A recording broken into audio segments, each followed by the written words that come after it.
and joining. This is Merryn, Somerset, Webb, Editor-in-Chief of Money Week. Are you a columnist on the FT, or do you just write bits that you think? I'm a weekly columnist. A weekly columnist. And obviously you're our Ibiza favourite. You've never not opened one of the conferences, because that's the value that we put on you. Thank you. I love it. It's good. You know what? Well, up until last year, you finished conference and put something on Twitter to say it's my favourite event of the year. Not last year. Just we notice these things. All things for the economy. There are so many questions right now about what's going on. I'm guessing we're all just it's like the Irish bomb disposal unit, trying to fathom what might and might not happen next. Dean's got opinions on this, but you're the expert in the room. So thank you for doing this. I can't wait to see you in person in Ibiza. It's to be so exciting. We're still paying bills for people, so we are committed. So it's that will be great fun. Can I pass over to Dean to host this? And again, thank you very much. You're an absolute legend. I look forward to seeing you soon.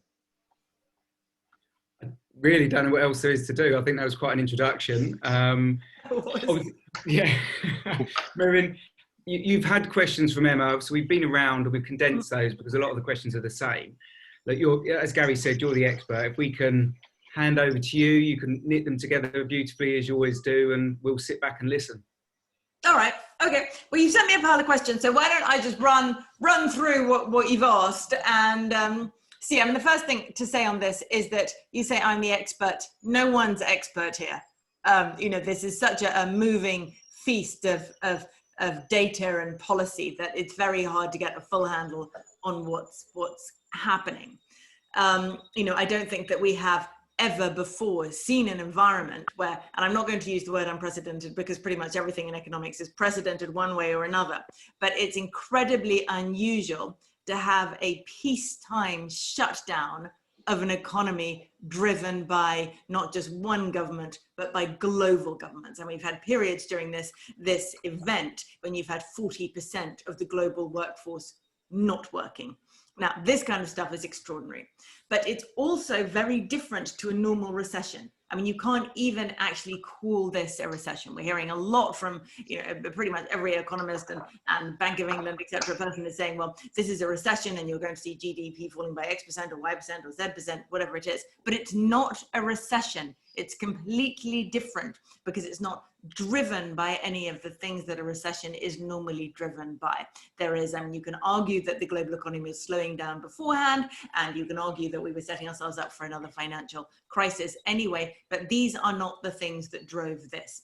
So with that in mind, and we won't go into whether lockdown and full shutdown was the correct response to this crisis, because I'm sure there are lots of opinions on that out there, but you know, that ship has sailed.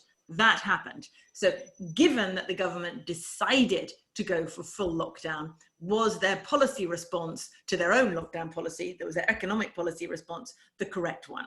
And the answer to that is probably yes, absolutely. If you take people's livelihood away from them, you are then obliged to return to them the income that you effectively took from them with the result of the first policy. So that huge level of stimulus was necessary, was correct. The question is how long it should or shouldn't last for. So if this lockdown had been very short, if it had been the genuine 3-week lockdown that they initially promised us, a V-shaped recovery would have been an absolute given, an absolute given. The longer they drag it out, the less sharp your V becomes. That said, I am still very much on the side of, initially at least, a sharp V-shaped recovery. If you begin to look at what's happening in Europe, look at the way lockdown, the ending of lockdown is unfolding. You see, for example, retail sales rebounding very quickly. I was looking at some private data yesterday for unlisted companies and their the move in retail sales since they started to open. And what you're seeing is lower footfall, so fewer people going into shops, obviously, because you have to queue and you have to go around the shops in a one way, et cetera, but much higher basket sizes. So the amount of stuff that people are buying when they're in there, more than compensating for the fact that fewer people are going in. So you may begin to see people doing fewer shopping trips, but spending much more when they go. And then there was a neat little thing from Gucci in France. And I know we think no one will ever buy luxury goods again because we've all changed and we're better people and we're not going to be driven by consumption in the way that it used to be. First week back at Gucci in Paris was much fuller than they expected. People going in, people buying. And now, if you have managed to effectively create a bridge across the crisis, which is what stimulus was expected to do, then at least in the beginning, very few people have seen significant damage to their finances. And so you get your V. The question is just how many of those businesses can continue to survive after the initial V has happened, how much real unemployment there is, how we then decide to deal with that unemployment. Because going forward, if the government decided to effectively destroy businesses and create mass employment, does the way we manage our welfare system have to change over a year or 2 years or 3 years? Can you take people straight from furlough at 80% of their salary and stick them onto the UK's relatively low levels of unemployment benefit? These are all questions that have to be answered over the next year, and we can't see quite how sharp our V will be, or whether it'll be a Nike swish or whatever it is that people call it. We can't see that until we see how quickly lockdown ends and how we respond to our unemployment crisis if it turns into a crisis. Now, my own view is that lockdown should finish immediately and almost completely. We're getting ourselves a little out of the realms of common sense with things like, I don't know if you saw yesterday, nearly pushed me over the edge, that shoe shops. If you go into a shop and try a pair of shoes, those shoes are going to have to be in quarantine for 24 hours. Now, there's very little evidence that shoes are super spreaders of the virus, and 24 hours seems a long time to leave a pair of summer sandals in quarantine, when if you really felt that strongly about it, you could stick them in a UV box for an hour. So we have to get ourselves over this element of mass hysteria as well if we want to see a proper V. So there we go. Now, moving on from the V or not the V, the next thing that you've asked in this list is if there are to be no austerity cuts for the public sector, if there is to be increased funding for the NHS, which is a whole other debate. Does the NHS need increased spending or does it need better management? As an aside, one of the extraordinary things about this crisis I have found is that we never see the head of the NHS, Simon Stevens. We see everybody else, but we don't see the man who has executive responsibility for the NHS. That's always seemed to me a very strange thing. And the Scottish NHS, by the way, doesn't even have a head anymore, resigned in May, ill health. That's by the by. So with this huge mountain of debt to service, who services it? Where does the money come from? If we're going to keep building HS2, we're going to keep doing all this stuff, where does the money come from? Now, the obvious answer is we have to have more austerity. We have to have a higher levels of tax. The wealthy have to pay, et cetera, et cetera. But all these rational answers, they're not really there anymore. I mean, the level of debt is so high. OECD nations were looking at $17 trillion worth of extra debt, 137% of GDP. Debt levels as tax revenues collapse and the spending soars and soars and soars. In the UK, we're going to be spending 300 billion this year. In April, we spent £34,000 a second. Our own net debt is not far off 100% of GDP now, which is absolutely extraordinary for peacetime. Extraordinary. Now, where's the money coming from? Right now, it's coming from the Bank of England. They're just printing this stuff. That we can talk about the mechanics and the technicalities of what is money printing and what isn't money printing. But, in March and April, we needed another 75 billion quid, and the Bank of England obligingly came up with it. They bought an extra 75 billion worth of gilts, and that was that. It looks so easy. It looks so easy, and as long as there is no inflation, it is so easy. And so that is what I think you have to expect from here. You have to expect that the central banks continue to print. They find ways to do it. We hear about how it's technically not money printing because it's this, there is that. But in the end, this money is going to be created out of thin air. And people are going to think that it doesn't matter because they believe that inflation is dead forever. And they believe that this is a recession/depression, and therefore what we should be worried about is deflation. They believe that the answer is negative interest rates. They believe that the answer is money printing. And as always, they are very probably looking in the wrong direction. You have to remember that the Fed has done more QE since the beginning of this crisis than it did in the full 6 years, of the great financial crisis. Money supply is increasing at a record peacetime rate. And at the same time, as banks are lending, remember that in the financial crisis, banks were not lending. So banks were the source of deflation. This time they're the source of money creation. It's a completely different situation. So I would expect that to be where the money comes from. I'm not saying that's a good thing. I think it's a terrible thing. It's a terrible thing, but it's probably the only way out of this crisis. You cannot take economies to which governments have done what they have done over the last 3 months and say, do you know what we're going to do now? We're going to put up taxes. That is absolutely not going to work. You have to find a way to create inflation. And this is it. Now, on top of that stimulus, sticking with inflation briefly, on top of that stimulus, you're going to find that the costs of everything go up anyway. You know, we're having this conversation at the moment about how we have to worry about deflation. But now imagine you're trying to buy an aeroplane ticket. I don't know if you have tried to buy an aeroplane ticket yet. I haven't, but I will quite soon.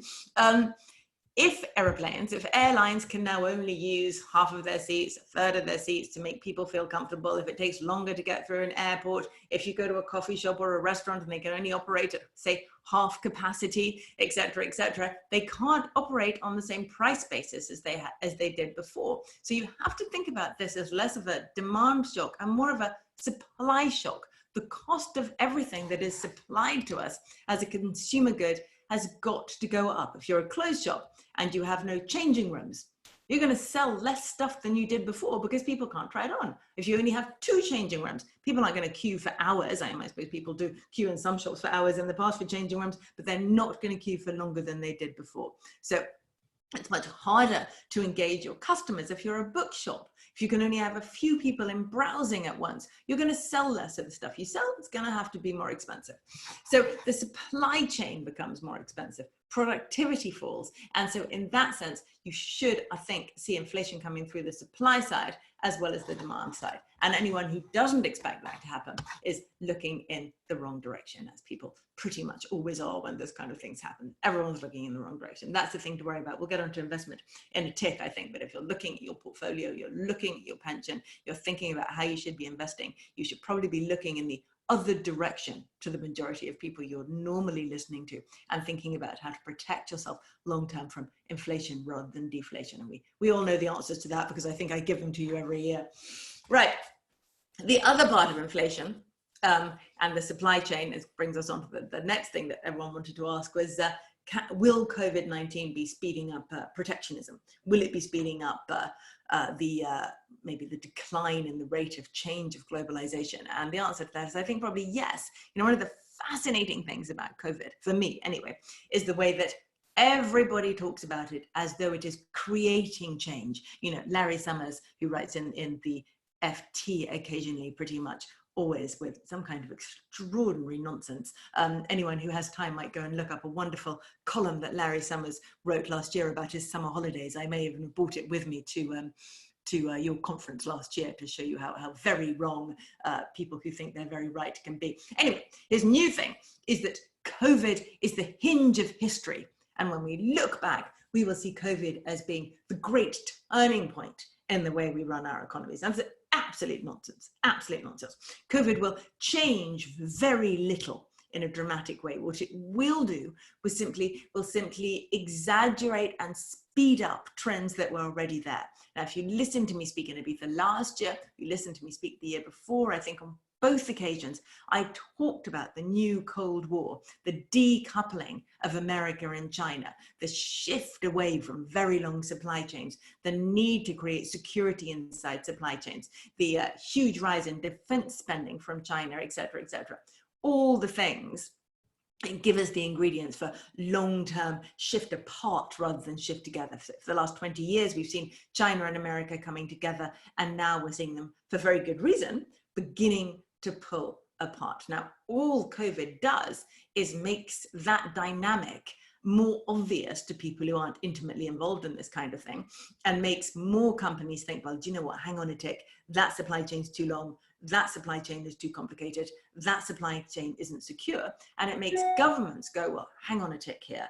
I really, really need to make sure that I can get enough medicine locally. So you see that happening in the EU, where they're talking about self-sufficiency for medical supplies, etc.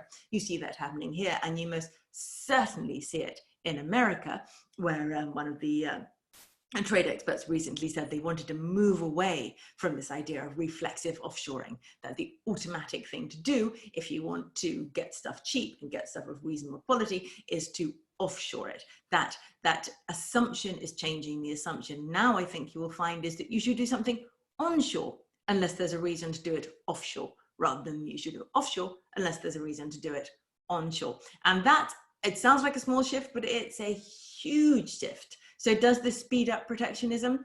It speeds up onshoring. Does it speed up formal protectionism? Well, yeah, maybe, because there's a lot of conflict out there between the US and China. But even if it didn't give us new regulation and new formal protectionism, we would certainly, I believe, see an acceleration in the onshoring of manufacturing chains. Of course, it also gives us a new impetus to the worry about China and its respect for other people's intellectual property, etc. It just intensifies things that were there already. Okay, so that's that. High street, people are asking about the high street all the time. What happens to retail? Well, the first thing it has to do is get a grip. We just talked about shoes. And it has to accept that more is done digitally, more is done online. There's a wonderful quote from Keynes in the FT yesterday, the day before, one of my favorite quotes from all time, from the first wave of globalization before the First World War. And you all know this quote, but he wrote, "The inhabitant of London could order by telephone, sipping his morning tea in bed, the various products of the whole earth in such quantities he might see fit and reasonably expect their early delivery on his doorstep." So, you know, back in 1912, 1913, everyone was doing exactly what we've all done in lockdown, bought everything online. So that changes, but I honestly don't think that we can straight up say that the high street is dead. I don't think it is at all. I mean, I don't know about you, but right now I am absolutely longing to get into a shop. And I can also tell you that I will never, ever, ever again buy clothes online. You should see the pile of crap by my front door waiting for me to get to the post office to return it all, because you have to try on clothes in a shop. So I think physical shops will survive, but again, it accelerates the trend that we had before, which is if you're going to have a shop, you have to do something special in it. You have to make your customers feel valued. You have to have excellent customer service. You have to have very, very expert staff. You have to provide a wonderful customer experience. You have to provide goods in those shops you can't necessarily get online. You have to provide, if you're a shop, you know, Zara and all these other wonderful clothes shops, you have to provide constantly changing stock, etc., etc. You have to engage and you have to remind customers what there is in store that they want. Now, this is something that's, you know, it's been happening for 4 or 5 years already. The really good retailers constantly engage their customers online and then bring them into the shop, not just to buy a pair of knickers, but to have a really nice experience while they're in there, to feel the sociability and the enjoyment of being part of a community and the expertise of the shop assistant, etc., etc. And so these are trends, again, that we will just see exaggerated and improved as a result of lockdown. So again, it's not a change, it's a speeding up of a trend that was already in place. Okay, I'm moving down your list of questions here. How will working from home, excessive office space, high street issues impact investors and pensions? Well, one thing to say there is that I'm not entirely convinced, again, that working from home is a massive change. You know, my office anyway, people have been working from home pretty much all the way through. When we moved to running our offices from home, we've now done this is the 11th issue from home that we're doing today. It wasn't that big a deal for us because we've been working from home on and off for years, and also because we're a team that have been working together for a very, very long time. So we're very close. We have huge social capital. But you know, most companies aren't like that. You have to build social capital, and you need to do that physically, face to face. So will people Will fewer people want to go into the offices in the past? I think fewer people will want to go into an office every single day, but people are still going to go into offices. And just like going back to airlines, they're not going to sit so close together. So you're going to need more office space for a given number of people. So is it true that every single office in central London will no longer be required? I don't think so. I think those offices will be required in much the same way, maybe in different configurations, maybe slightly less floor space per person, but the commercial office is not dead. And that's particularly the case now. We have a good sense that London might be the only place in the UK that has herd immunity to COVID. Who wants to go to London? I want to go to London. You know, it's pretty much the only place that isn't going to have a second wave, whereas up here in Scotland, we will almost inevitably have a second wave. But on pensions, one very important thing to say on pensions, actually, which is did come into the same question, but isn't quite the same thing. If you do have a defined contribution pension, which most of us do, and you are moving into your 50s in particular, you want to go and have a very, very close look at it, because it will be lifestyled and it will be designed so that it shifts you into bonds and away from equities as you get older. And if I am right, which I may not be, of course, if I am right about the medium-term result of COVID being a hastening of an inflationary environment, then your portfolio is absolutely incorrectly positioned for you to have a comfortable retirement. So if you are coming up to retirement age, or even if in your mid to late 40s, you need to go and look at how that portfolio is constructed, because if, as I think, your fund manager is looking in the wrong direction, they may well ruin your 60s and your 70s for you. Right, where are we? How are we doing time-wise? We okay? Okay. You're all muted. I can't hear any of you, by the way. Yeah, that's kind of on purpose. We did have a meeting the other week where somebody didn't put it on mute, had a whole conversation, and we had to abandon the call. So it's best that they are muted for the time being. All right, excellent. Well, in that case, we can move on to one of my favorite subjects, debt jubilees, which is on this list of questions. What are your thoughts on a debt jubilee? Will it ever happen? What would the implications be? It is happening.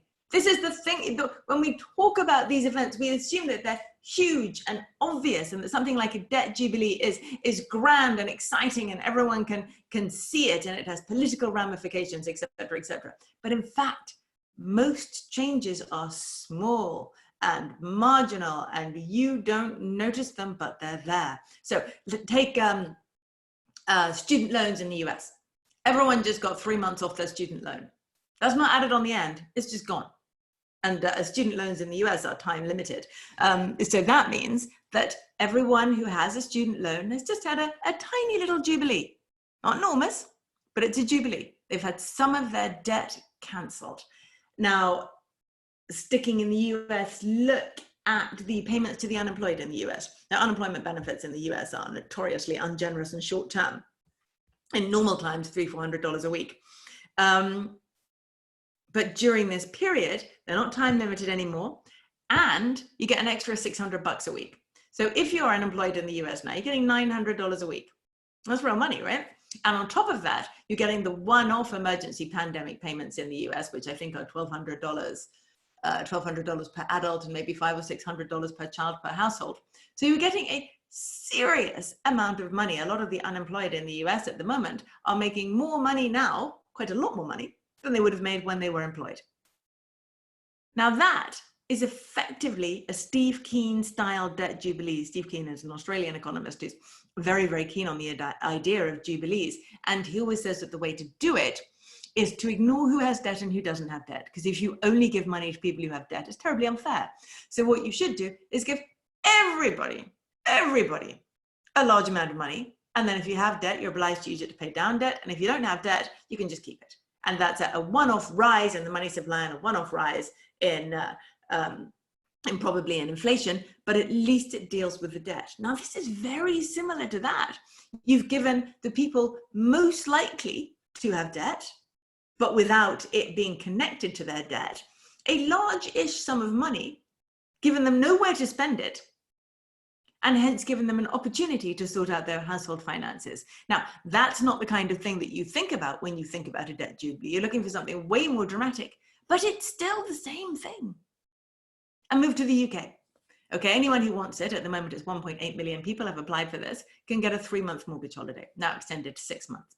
Now, people in the personal finance world look at that and go, well, that's, you don't want to do that. You don't want to do that. That's added to the end of your mortgage. Added to the end of your mortgage, and the interest will pile up, et cetera, et cetera, et cetera. But is money that you have to pay off in 15 years the same as money you have to pay off now? Well, of course it's not. Of course it's not. And certainly not in an inflationary environment and in an environment of financial repression, which we've talked about before, where you keep interest rates lower than inflation. Now, if that's the case, and that's the case for maybe a decade, a 6-month mortgage holiday now is a debt jubilee. It's a little debt jubilee, and it's not the kind of debt jubilee that you associate with the idea of jubilees in the ancient world, but it is nonetheless a jubilee. And so is, for example, if we give millions of hundreds of thousands of companies across the UK loans, and we write those loans off slowly over 4 or 5 years, maybe even over a decade, without people even really noticing, that's a jubilee. That's a jubilee. So I think it's a really fascinating thing, looking at how things that we think should be big and obvious can actually be very small and marginal. They can happen in baby steps. And the people who wanted them to happen barely even noticed that they happened, but they are happening. So that's debt jubilees. I mean, I'd be fascinated to see if something bigger and more obvious happens, but that's not necessary, and it's probably not really desirable either, because when you do stuff like this, you don't really want the people who don't have debt to notice. And they're not going to notice a 3 months off a student loan, but they are going to notice if you cancel the student loan completely. Take 3 months off now, maybe take another 3 months off next year, maybe another 3 months off the year after that. And then you increase the list of professions, people who don't have to pay back their student loans. So for example, in the US, if you work in, and there's a huge variety of professions, mainly sort of key worker, government worker, medical, etc., where your student loan is only payable back for a much shorter amount of time, and those have been cut as well. So yeah, and it's fascinating. It's something to keep a very, very close eye on.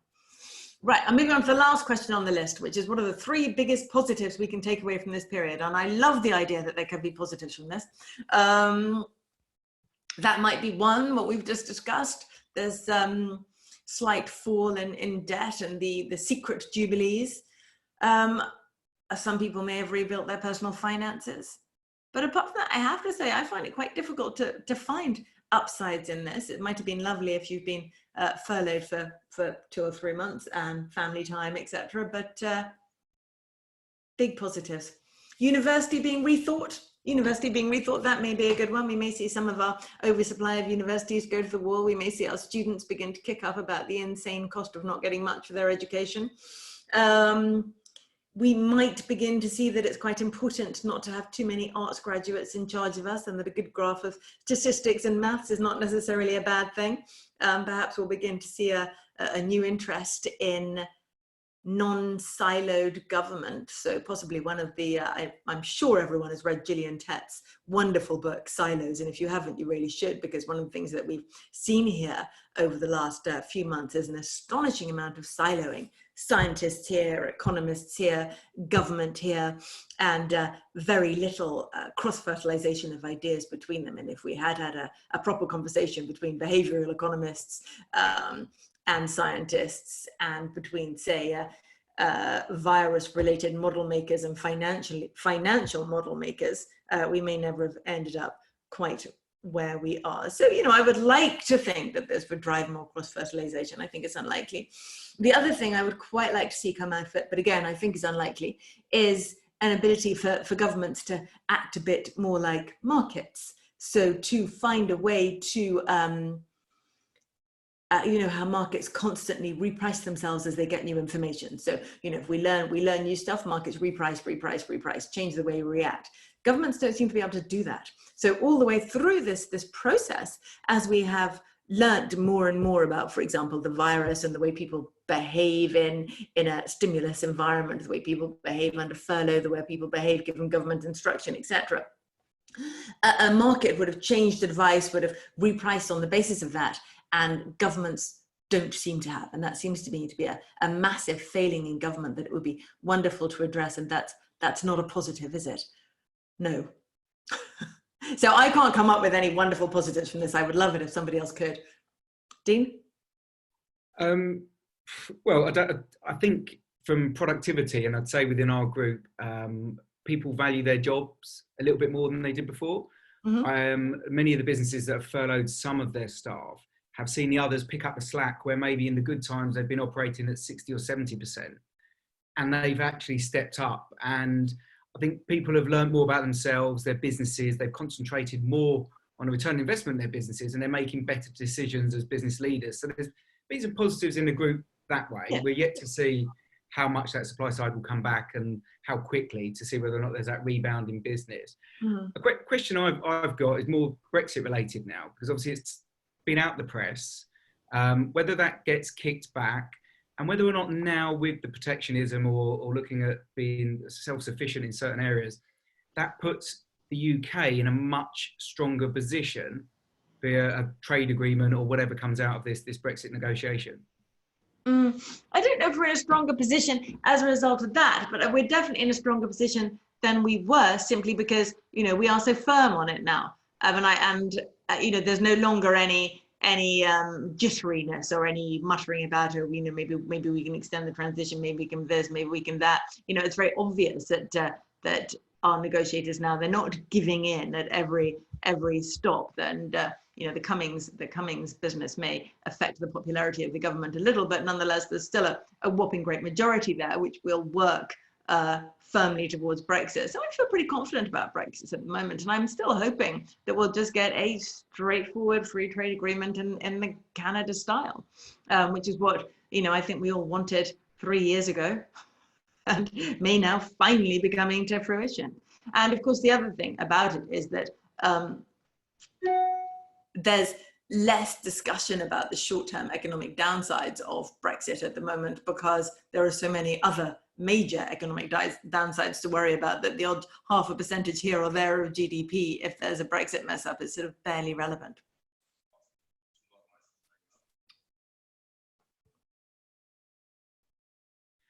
Gary, unmute yourself.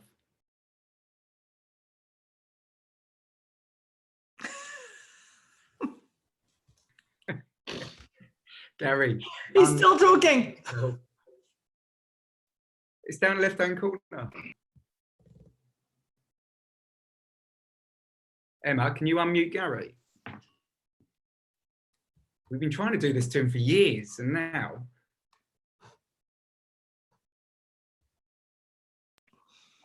Am I unmuted? Yes. That was funny. Well, literally, Gary and technology. I ran a technical IT recruitment company for many years. Luddites. I've got a couple of questions, if I may. And Merryn, thank you for that. It was so highbrow. Many of us didn't understand most of it, but it was fantastic. I'm really sorry. No, it was perfect. Perfect. Could I ask you just two questions? One, which countries are faring better during this, so that maybe we could focus our energies and efforts towards, and how you think the bounce might affect them? And the other one was, if a business doesn't take any of the loans and cash that is available to it, are they doing themselves a disservice right now, even if they don't need it? Yeah, take the money. I genuinely think that if you can take the money, you should take the money. Why would you not take the money? 100%. You know, a lot of this is going to be cancelled.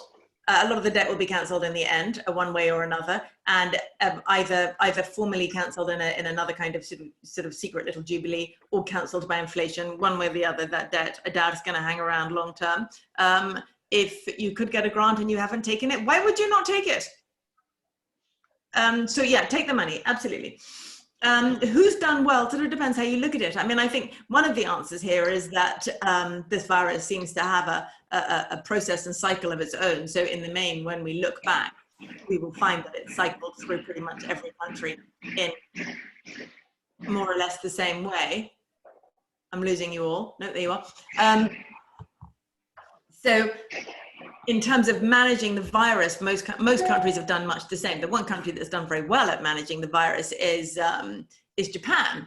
And this is an incredibly interesting scenario because there's all sorts of conversation about how they've done it and why they've done it, and Japanese exceptionalism and masks, and because they automatically socially distance because they're not a very tactile people. But there's something much more interesting going on there, which is that they have had set up since before the war a track and trace system embedded across Japan's health system. Initially was set up to trace tuberculosis victims. So they've always track and traced and disinfected, got contacts who've met the infected person, etc. So they simply had to give a little bit more momentum to that system at the beginning, and were able to contain the virus much, much more effectively than most other countries. That seems to be what they did anyway. And I'm, as I think everyone knows, a great fan of Japan, and the Japanese stock market looks to me to be possibly the best on offer at the moment, given very, very high levels of cash in Japanese companies. They don't have the debt problems that the rest of us have. And dividends should continue to be paid out there in a way that they won't necessarily be here. So yeah, that's my, the economy that I think is going to come out of this the best. Can I ask a quick question? I just see your point of view on it, if that's okay. Yeah. I mean, I'm personally seeing and speaking to a lot of people, and it's not been publicised in the news just yet, or any sort of publicity around it. But what we're finding, and what's happened to me personally, anybody that's taken anything from the government in the way of support, both from a personal perspective or a commercial perspective, any mortgage offers that were in process are being revoked. Do you not think that's going to slow up the housing market? That's interesting. I didn't know about that. And I'm surprised as well. But I mean, I suppose it makes some sense in terms of people being furloughed, in that if you're furloughed, there's a much higher chance that you won't have a job at the end of the year than if you're not furloughed. So I suppose it does make some sense. Even from a commercial perspective, like we do a bit around the buy-to-lets and commercial stuff. And within my business, we've took some support from the government, as in, like you said, with grants and stuff, and got our hands on some stuff. When we had to disclose that to the people, what they did, the mortgage offers we had in place on the various properties have been revoked. It will come. I think this is going to be a bigger problem down the line, and I think this will come out in the public eye, but be a bit of a problem. But at the moment, it's all sort of going under the belly of. Yeah, it's interesting. I don't know about it, so I'm not going to answer that question in detail. But yes, of course, if people can't get mortgages, of course it's going to affect the housing market. But hopefully that will only be a short-term thing. I mean, the furlough scheme, as you know, is on the verge of being wound down. Chancellor has already said that they won't be taking new applications from, he hasn't said when, but relatively soon. And he's also said that it'll be shifting from 80% down. So we'll have our day of reckoning where we see how many of these furloughed jobs continue to be jobs or not over the next, 6 to 8 weeks. Thank you. After which this problem should resolve itself one way or the other. Did anybody else have anything they wanted to ask? Yeah, I had a quick question. Oh, sorry, you go, Nick. Other Nick. Do you think we're just building up a massive debt bubble for January next year? Everyone's deferred their VAT, their NI, etc. And if things don't get back to normal quickly, then the government's going to have to step in again. Well, I think this all comes under what I was saying at the very beginning, which is that we won't know exactly how things are going to pan out until we see how the government deals with the wave of unemployment, should we have one, and with all this kind of thing, the VAT deferral, etc. Because what we don't know how bad it's going to be. We don't know whether we are going to have the firm V rebound that I half expect, but we also don't know how the government is going to treat people who it has effectively made unemployed. If you furloughed people for 3 or 4 months and then they lose their job, do they immediately go from 80% of their salary to getting the fairly meager UK unemployment benefits, or do we do something else? And so these questions are still to be answered. But as the government and the Bank of England now apparently believe that they can print money with impunity indefinitely, I think you can expect another wave of stimulus to come through if it's required. Do you suggest not continuing to defer things like NI and VAT then, in the expectation that government might lets SMEs off, or that there might be another, like you say, a smaller jubilee where you only have to pay a portion? Because obviously once you give the money to them, you're never getting it back. The answer is I don't know. There will be lots of different policies, but those are very precise, and I simply can't answer. I do think that there will be various jubilees along the way, whether there'll be anything to do with VAT or not, I simply don't know. I should imagine that you'll be allowed to defer again, but beyond that, I don't know. I mean, Yeah. I think it's unlikely that they're ever going to say those of you who can't afford to pay your VAT don't have to pay your VAT. It's much more likely to be a system whereby you can borrow more, or whereby at low rates, or you get different kinds of grants, etc. But the actual payment of the tax bills has to be pretty much set in stone, however much it's deferred. Yeah, I think VAT is a tricky one. But with PAYE and NI, I think they might put another stimulus in if you can't pay your PAYE, which then means you need to make people redundant. It's just continuing the cycle. But like I say, no one knows yet, do we? Merryn, just picking up on something that Phil Ridgewell mentioned, you talking about properties, and obviously with loads of quantitative easing and loads of money being printed, what do you think is going to happen with the long-term interest rates? They're all-time low at the minute, but presumably they're going to have to come up at some point, which will obviously make consumer spending more difficult. So what's if we were doing a remortgage, for example, at the minute, would your advice be go for a low fixed while it's low for as long as possible? Or, do you expect the interest rates to rise in the near future? I would fix. Definitely. But, I'm always advising people to fix their mortgage rates, and I'm almost always wrong.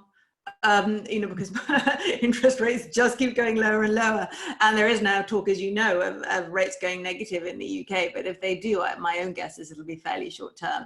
And given where rates are, I would always take the certainty of a low rate over anything else. And yes, if we move into an inflationary environment, yes, rates will rise. So my guess is that they will. Any potentially scary numbers of how far they might rise to? Like worst case, what would the worst case potential scenario be? Don't know. Look, you're trying to make me into Neil Ferguson, putting where there is no precision. I can't be doing that for you. No, that's fine. In an ideal world, if we could have absolutely the best way to get out of the situation that we're in at the moment, inflation would go to 5 or 6 or 7% and stay there for a decade. And that would save us all. But as we all know, once inflation gets going, particularly in an environment of massive money printing and currency debasement, you can't say where it's going to stop.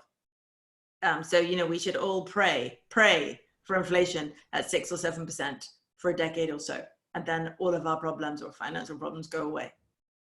Okay, cool. Thank you. Can I ask a quick question just on exchange rate in terms of... Would you mind if this was the last question? I'm really sorry, but I'm afraid I need to go. Just very quickly on like the euro and the pound in terms of where you think by the end of the year what that might look like, please. I'm sorry, again, that comes under simply too precise given all the moving parts. I can't be making exchange rate forecasts over a 6-month period. That would be completely insane. Sorry. Thank you. Right, good. Merryn, I'd just like to say thank you as always. It was absolutely fantastic, and I think everybody's going to take stuff away from this, and it's just taking that highbrow stuff that maybe Gary didn't get, but I think everybody else did. Sorry, Gary. I'll send you a little summary later. There we go. And just simplifying it for people like us who really appreciate that. So once again, thank you very much, and Pleasure. they all look forward to seeing you in Ibiza in the summer. I'm looking forward to that too. Super, brilliant. Round of applause, everyone. Bye. Thank you. Thank you. Thank you. Thank you. Thank you.